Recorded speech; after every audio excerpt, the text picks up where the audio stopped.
Direction à présent l'autre capitale mondiale de la porcelaine. Très loin de Limoges, elle se trouve en Chine, au sud de Shanghai. Ici, on fabrique de la porcelaine depuis le Xe siècle. C'est un savoir-faire ancestral qui continue de se transmettre puisque la ville accueille de nombreuses écoles de fabrication de porcelaine. Reportage de nos correspondants en Chine, Arnaud Miguet, Angélique Forget et Antoine Védailly. C'est un art fin et délicat dont la Chine a longtemps détenu le secret de fabrication. Dans l'est du pays, à Jingdezhen, même les poubelles sont en porcelaine. Et pour cause, cette ville est le berceau mondial de la céramique. Aujourd'hui, elle n'a rien perdu de son savoir-faire millénaire. Dans cette usine, on produit depuis toujours de la vaisselle en quantité. Par jour, les artistes ici peignent entre 20 et 30 pièces. Cela dépend de la complexité du motif. Tous les employés ont été formés dans l'école de la ville. Ici, tout se peint à la main, un travail d'orfèvre qui demande une extrême concentration.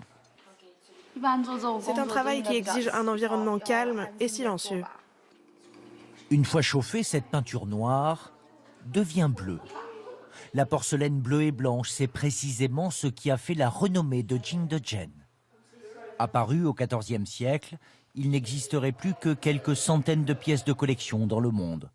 Aujourd'hui, cette porcelaine se vend toujours au prix fort. Voici un de nos vases les plus célèbres. Il coûte 6 675 €. Il s'appelle Bambou sous le vent. Les Européens, eux, n'ont percé le mystère de la fabrication de la porcelaine qu'au XVIIIe siècle.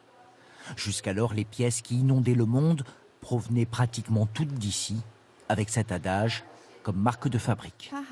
La porcelaine de Jingdezhen est blanche comme de la jade, fine comme du papier, claire comme un miroir et harmonieuse comme une cloche. À l'origine de la renommée de Jingdezhen, il y a la matière première. Une argile présente en grande quantité dans les montagnes qui entourent la ville. Ça, c'est du kaolin, de la terre spéciale qu'on trouve dans notre région. Ça fait plus de 1000 ans qu'on utilise cette argile pour fabriquer de la porcelaine. Mélangée à d'autres minéraux, cette matière première forme ensuite une pâte que Lin Jinsong sculpte dans son atelier. Je vais faire un chien en porcelaine avec ça, car cette année, c'est l'année du chien. Ce type d'argile est idéal pour les œuvres de grande taille, de 70 à 130 cm. Ces objets seront vendus une centaine d'euros l'unité.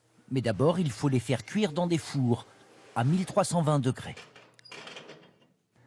Les artisans de Jingdezhen ont pendant longtemps été les seuls à savoir maîtriser une chaleur aussi élevée. La cuisson est parfaite. Regardons la couleur, ça brille. Il n'y a aucune écaille, pas de fissure. Depuis 10 ans, la porcelaine chinoise s'est trouvée un nouvel usage. Ce groupe ne joue qu'à partir d'instruments faits en céramique.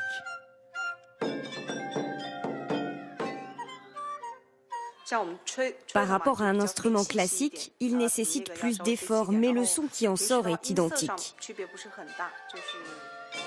Russie, Japon, Australie, le groupe se produit régulièrement à l'étranger. Une autre façon d'exporter le savoir-faire de Jingdezhen.